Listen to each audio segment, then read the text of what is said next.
Hello, everybody. It's me, Andrew Markowitz. It has been a long set of days and weeks.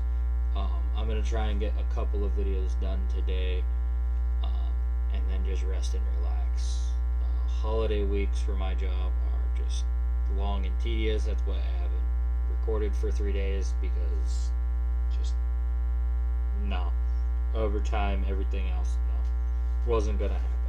Anyways, continuing onwards. I think we're gonna react to this lovely video by David Wood. This is what I think I'm gonna react to today. And then probably this one by Nux, and yep, probably just those two for now. Okay, let's get started. It's good to be among scholars, not among barely literate YouTube rabble. And they're unrefined, I love David Wood in his little unsophisticated sarcasm videos. Lots of people think that the Satanic Verses is just the title of a Salman Rushdie novel, but the story of the Satanic Verses goes all the way back to 7th century Arabia. Rushdie's novel is called The Satanic Verses because it contains a fictionalized dream sequence about one of the most embarrassing events in the life of Muhammad. According to our earliest Muslim sources, Muhammad, the prophet of Islam, once delivered a revelation from Satan. This revelation promoted belief in 3 pagan goddesses, Alat, Alus, and Manat, as intercessors with Allah. If these stories are correct, Muhammad was tricked into committing the worst possible sin in Islam, the sin of shirk, or associating partners with Allah. Following the Western tradition, we'll refer to what's reported in these sources as the Satanic Verses incident. Islamic tradition refers to this as the story of the cranes as in birds, and we'll soon see why. During the first 2 centuries of Islam, there was a virtual consensus that some version of the Satanic Verses incident occurred. There was a near consensus that it happened. Today, just so you guys know, I know nothing about this. I think I've heard of this before, but I know nothing about this. So this is all new to me, so you're gonna get a completely different reaction kind of video, just like I see. Oh, that's new information. And so far, not looking good for Islam, is all I'm gonna say. Not a big fan of Satan, not a big fan of anything he does. I think the name the liar, the deceiver fit him best. And he comes in the night with a smile on his face, is what he does. He doesn't come with a pitchfork. People forget that. There's a virtual consensus that no version of the Satanic Verses incident occurred. There's a near consensus that it didn't happen. This is especially interesting because there are so many different Muslim groups in the world with different methodologies. Many of these groups priding themselves on getting their beliefs about Islam from the early Muslim community. And yet, on this topic, they believe the opposite of what the early Muslim community believed. And I also say this about Christians, is that you'll actually find the majority of the time Christians come to a consensus on these things a lot of the time with our early scholars, with our early church fathers. We have a higher veneration for them for a reason.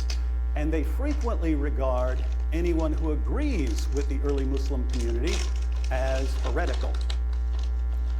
So we have a mystery on our hands. How do you go from a near consensus that something happened to a near consensus that it didn't happen? Turns out we know exactly why the Muslim community changed its collective mind about the Satanic Verses. Islamic theology changed, and this theological change compelled Muslim scholars to rewrite history for the sake of the evolving orthodoxy. To understand how a theological change led to a historical change, we'll begin by reading one version of the Satanic Verses incident to familiarize ourselves with the story.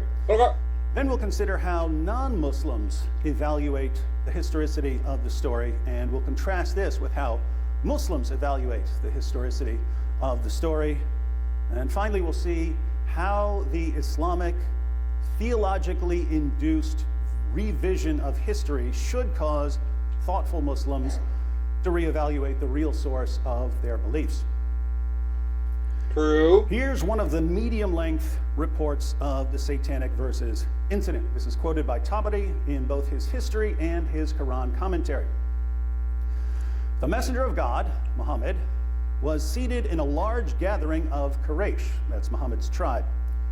He desired that day that nothing come to him from God that would cause them to turn away from him. Muhammad didn't want to receive a revelation that would lead to further hostility from his tribe.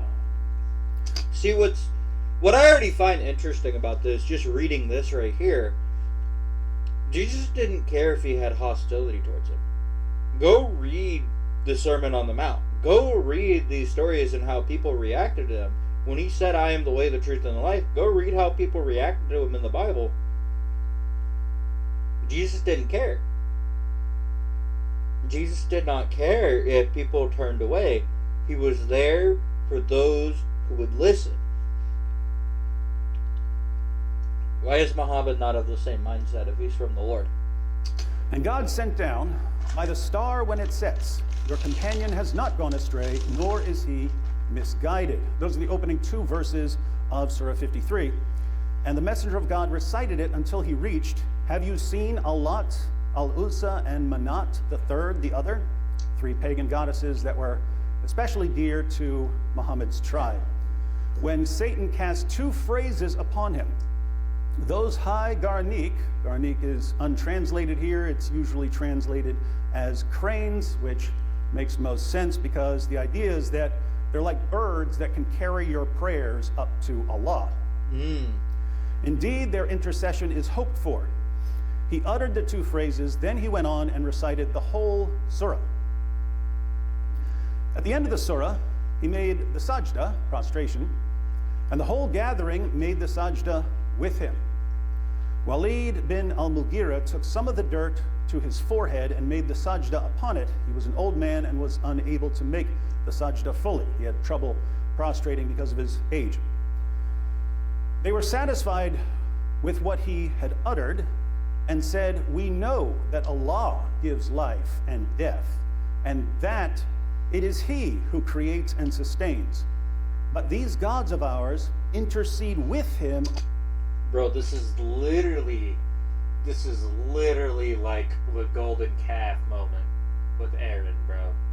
This is literally a golden calf moment. This is actually kind of funny.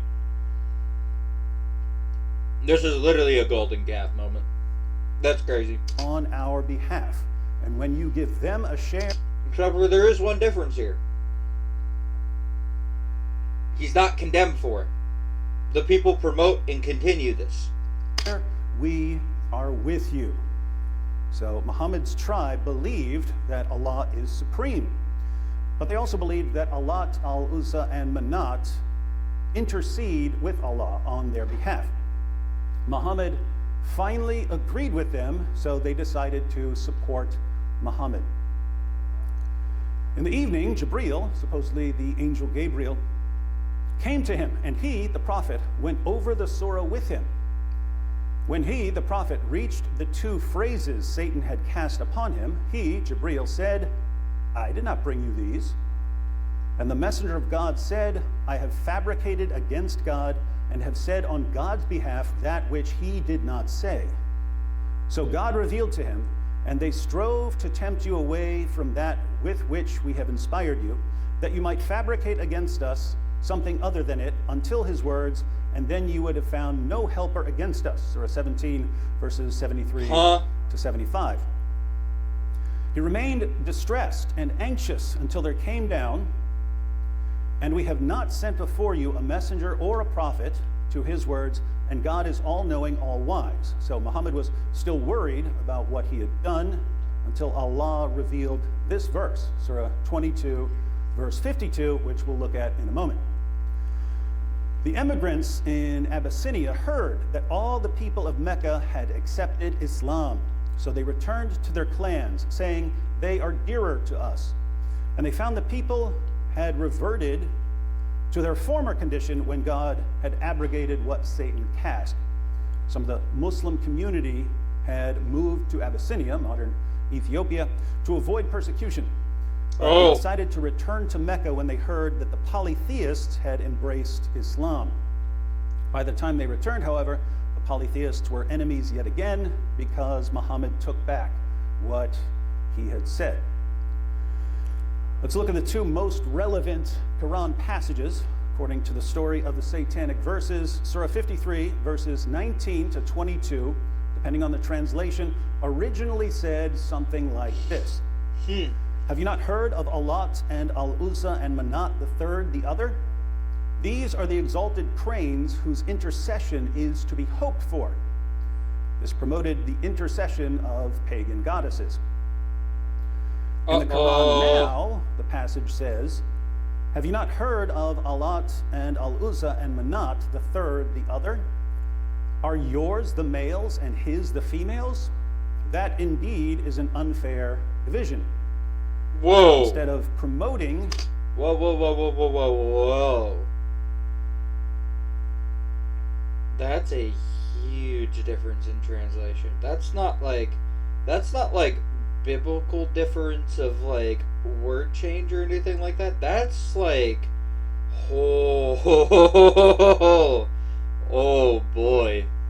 That's massive ad adjustment. Oh my God. The intercession of pagan goddesses, it's asking why the Arabs would ascribe 3 daughters to Allah when the Arabs prefer male offspring. Why are you saying Allah has daughters and you guys don't like daughters? The other most relevant... something else I should mention is that I have read probably the first 3 chapters of the Quran was all I could tolerate before I got annoyed with it. This is the only thing I could describe with it, is I got annoyed with it. It was just irritating me. This is the only thing I can describe it, is it was just irritating, confusing, bland, and a nightmare. Ugh. I did about 3 chapters worth, and that was enough for me to go, no, thank you. I'm good. Passage is Surah 22, verse 52, which Allah revealed to comfort Muhammad after he realized what he had done. Allah declares, and we did not send before you any apostle or prophet, but when he desired, Satan made a suggestion respecting his desire. But Allah annuls that which Satan casts. Then does Allah establish his communications, and Allah is knowing, wise. In other words, Muhammad, don't worry about this too much because it happens to all prophets from time to time. No, it doesn't. Muhammad. No, it doesn't. Didn't happen to Jesus. There are 2 primary Didn't ways happen to we any can of them. investigate the authenticity of the Satanic verses incident. First, we can apply the method that historians use to investigate events, the historical method. Second, we can apply the method that Muslims use when they investigate Islamic history, isnad, criticism. We'll consider both methods and see where the evidence points. Uh-oh. How would a non-Muslim historian approach the Satanic verses? We'll keep this simple. The first question a historian is going to ask is, what do our earliest sources say? Generally, earlier reports are more reliable than later reports because later reports are more likely to be embellished or influenced by people's biases. Yep. So early testimony is extremely important, and we have to ask what the early Muslim historians said. Here we find that our earliest biographical records, such as Ibn Ishaq and Waqidi, contain Satanic verses reports. We also know that even earlier sources contained reports of the Satanic verses. This isn't something that was invented late in Islamic history. This is something that goes back to the 1st century So of they're Islam. confirmed to be around the same time period as the start of Islam. The next question is going to ask is, how many sources are there? Is the story found in just one source, or do we find it in multiple historical reports? The idea here is that if we only have one source telling us that an event occurred, it's possible that someone... Oh, wow. This is a similar judgment we use for the Bible. How interesting. Utterly fascinating. So interesting. made it up. But if we have multiple reports telling us the same thing, it seems less likely that someone simply invented it. So when we investigate the Satanic verses, how many historical reports are we dealing with? 1 or 2? 5? 10? Uh-oh. We Uh-oh. have at least 50 Muslim sources. Uh-oh. Not 1, not 2, 50. 50 confirming earlier versions, the original version he cited of the Satanic verses. Oh boy. Oh boy. That's not looking good cheese right there. That is not looking like some good cheese. That is looking like some problems, some stinky cheese right there. Some moldy bad cheese right there. Fouling things up. And if you'd like to read all 50, the late Harvard scholar Shahab Ahmed, unquestionably the greatest authority on the Satanic verses incident in history, translated all 50 of them in his book, Before Orthodoxy, the Satanic Verses in Early Islam. We already read his translation of one of them. So, not only do we find the Satanic verses in our earliest biographical sources, we also find that we have an absolutely astounding number of reports. At this point, the historian is going to ask whether these sources are independent. That is, are a bunch of sources just copying from one source? If that's the case, then even if you have a bunch of sources, there's really only one source, the original source that everyone else copied. So how many independent sources do we have?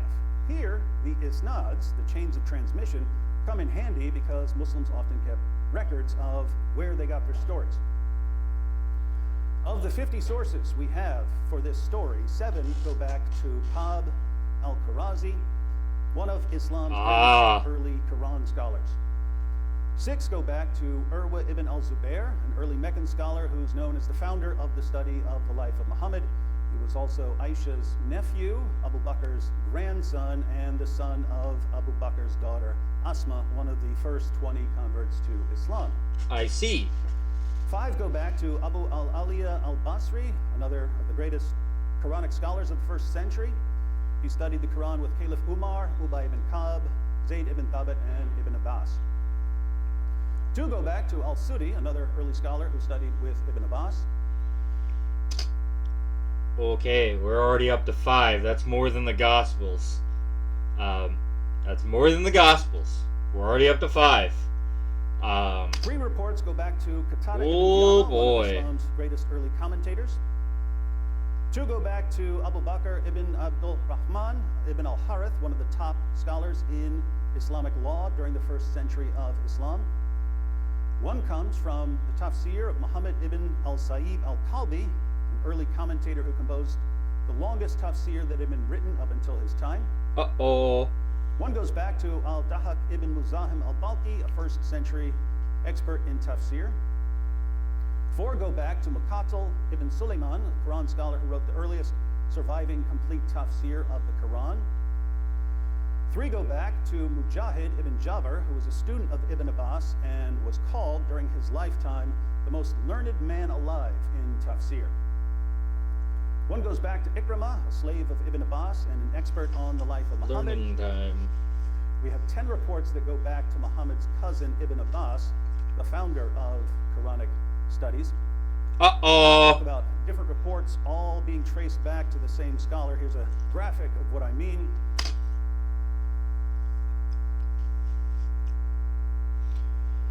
Wow. They got this mapped out. And it's not looking good. These are the reports that are traced back just to Muhammad's cousin Ibn Abbas by all these different chains of transmission.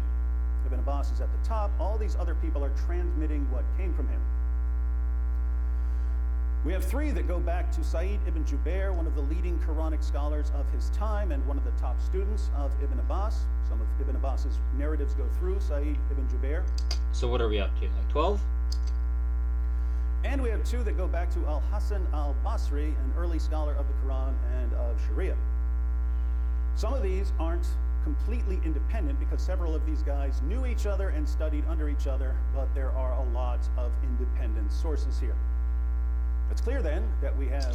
Okay, so that's not all independents. Let's say like half of them are. We're like still at like 6 or 7. Numerous independent sources for the Satanic verses. True. These are some of the main criteria a historian would use in evaluating the Satanic verses. We have early sources going back to the 1st century of Islam, if you trace them back. We have multiple sources, somewhere in the neighborhood of 50, and we have independent sources, including a number of Islam's best 1st century historians and commentators. But we can go even further. Historians also apply principles such as the principle of embarrassment. The principle of embarrassment states that, as a general rule, dedicated followers of a religious leader don't invent embarrassing stories about their leader.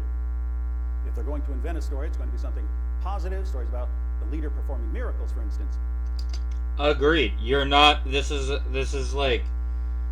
why parts of the gospel are actually pretty believable. Think about like the embarrassment that happens to Peter. Think about the suffering and the awful things that happen to Christ and stuff like that. Like, people aren't gonna make up those stories typically. Like, people aren't gonna make up suffering typically. They're gonna about their religious leader. They don't want their religious leader to look weak. And embarrassment is a weak thing to happen to you. So yeah. What this means is that it just doesn't seem very likely that a bunch of Muslims decided one day to invent a story about Muhammad delivering revelations from the devil. And if non-Muslims had invented it, Muslim scholars certainly wouldn't have passed it on as if it really happened. Yeah. So it seems absurd to claim that this story was a fabrication. By far the most plausible explanation for the data we have is that at least some historical core behind these accounts is true.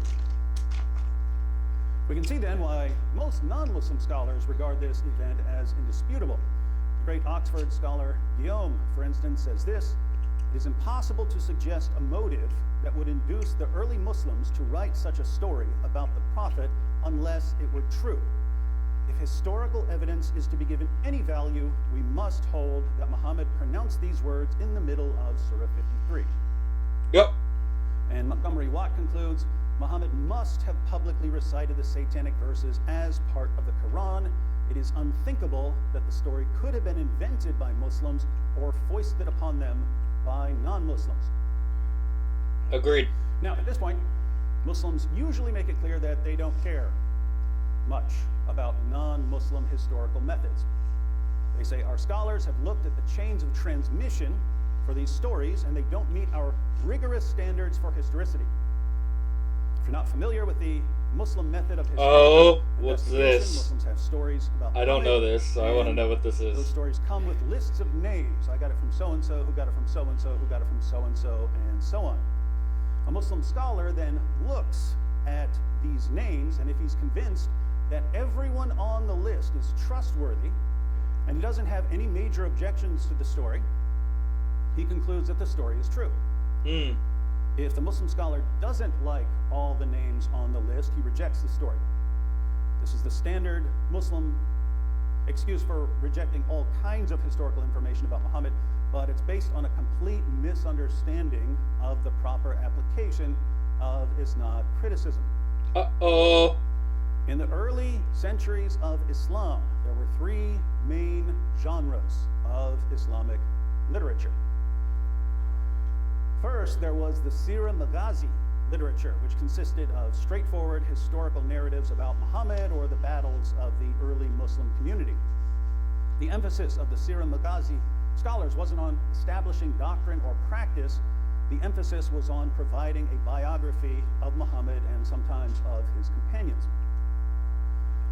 Second, there was the tafsir literature. Okay. Tafsir scholars provided commentary on the Quran. They weren't obsessed with having chains of transmission going back to a companion of Muhammad, although they would sometimes include isnad chains. But the tafsir scholars would often include any important interpretations of the Quran that they could find. That's why if you look up a Quran verse in Tafsir Qurtubi or Tafsir Ibn Kathir, they might give you a dozen or more interpretations of what a Quran verse means. Third, there was the hadith literature.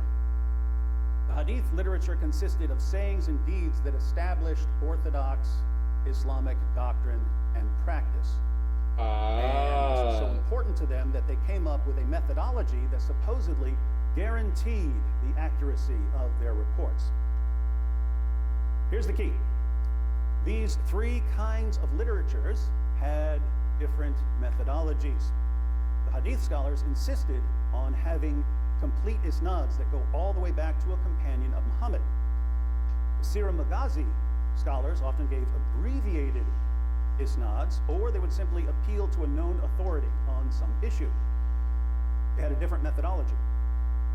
And the tafsir scholars would try to incorporate everything they could find from respected commentators about whatever Quran verses they were commenting on. Now here's where the error comes in. The main reports of the satanic verses are found in the Sirah Maghazi literature and in the tafsir literature.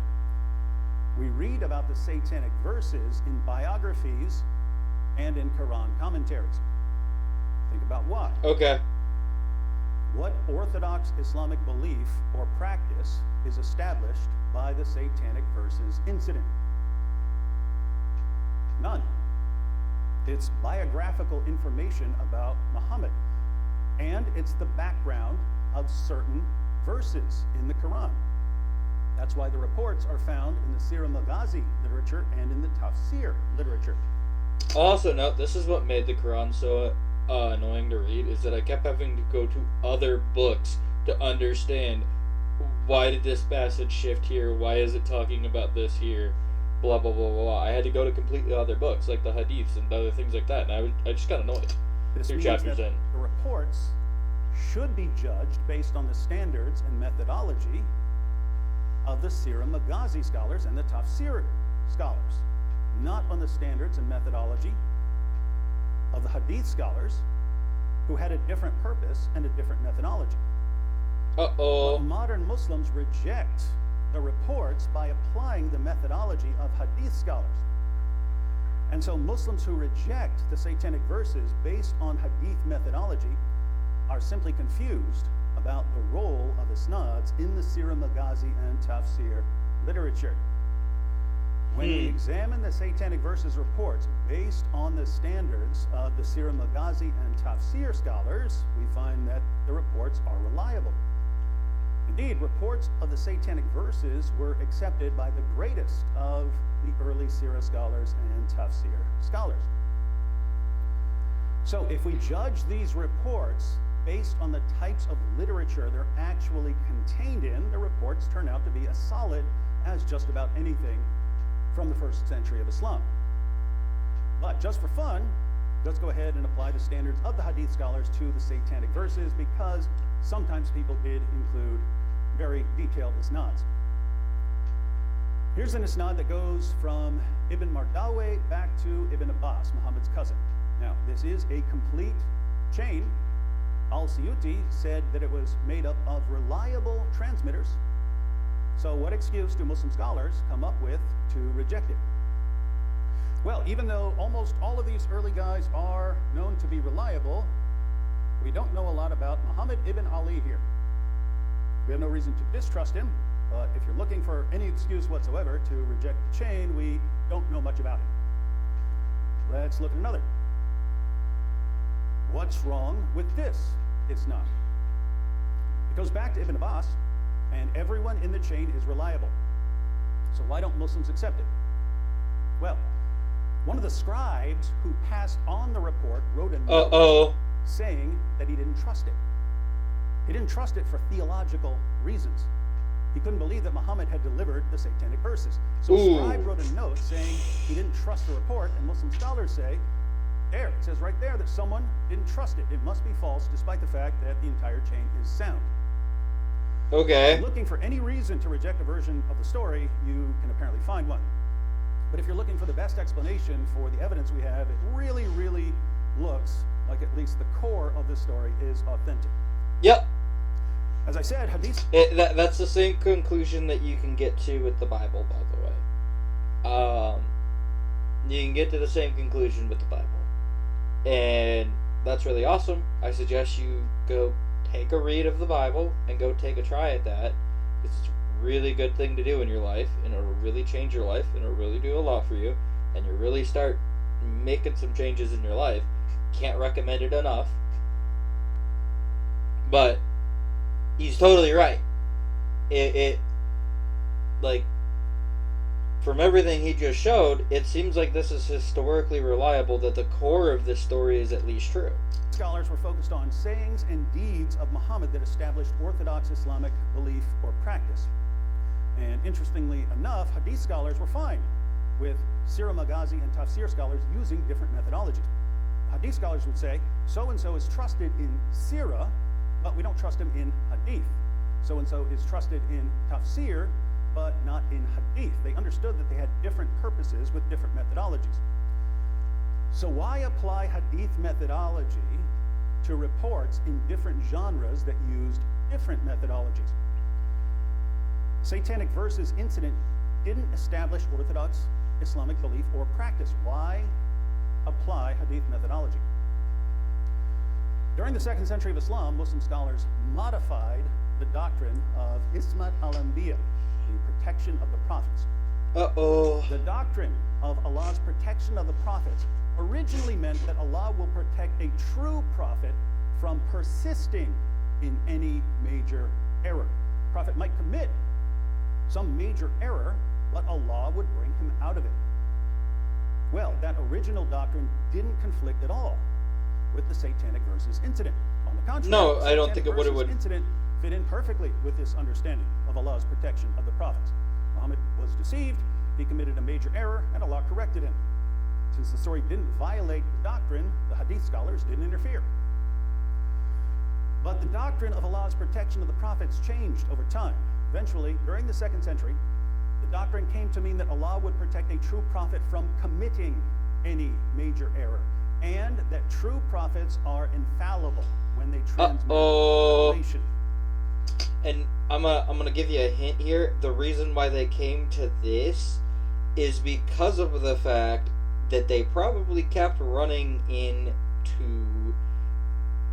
Christians and Jews who could go back to the Old Testament. I believe it's in Deuteronomy. I want to say it's like 2010 or something along that line in Deuteronomy. But you can just look up the rules of prophets, Deuteronomy, and you'll get the verse that I'm talking about. And yeah, it pretty clearly states that if they say something and it's then declared not to have come from God, they're not a prophet. So that's probably what made the change of stuff. That's probably what made like everything change and everything flip around. Yeah, I bet money on this. I'd bet good money on this. That's why they changed that whole idea of the hadith. Yeah, dude. Which it's important to realize that it wasn't that prophets couldn't sin or couldn't make mistakes. It's just that when they were prophesying, a prophecy had to 100% come true, and things they said had to 100% come true, or they were a false prophet.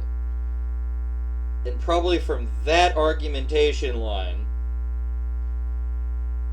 and also they would never say something that came from Satan or claim to say something that came from Satan.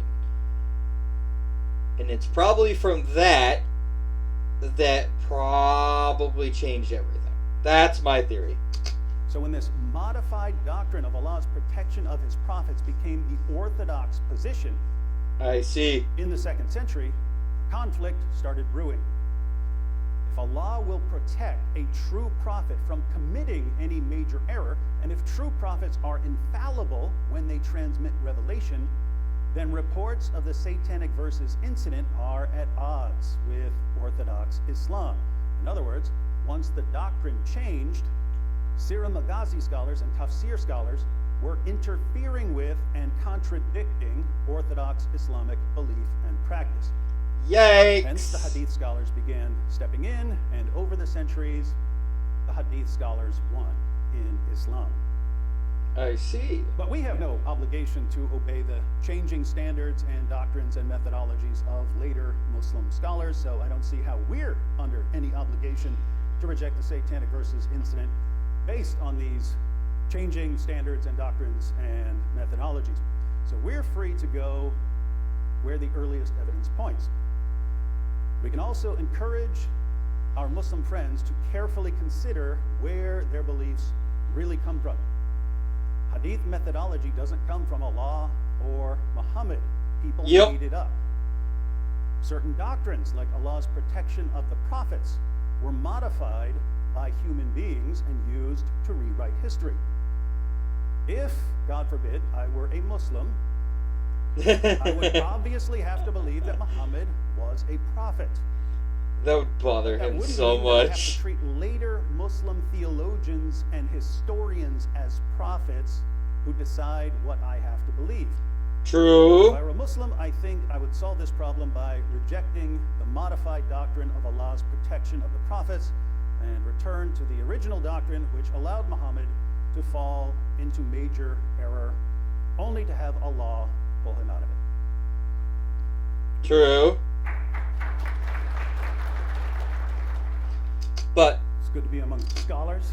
that obviously then runs into the trap that I was talking about and discussing. So, yikes! It's not looking good for our Muslim friends. It's not looking good for them when it comes to that kind of thing. Well, that was definitely a fascinating set of verses and a fascinating historical chain. I hope you guys enjoyed that and my gushing commentary that was probably so utterly fascinating. Yeah, that's gonna be it for today. Catch you guys later.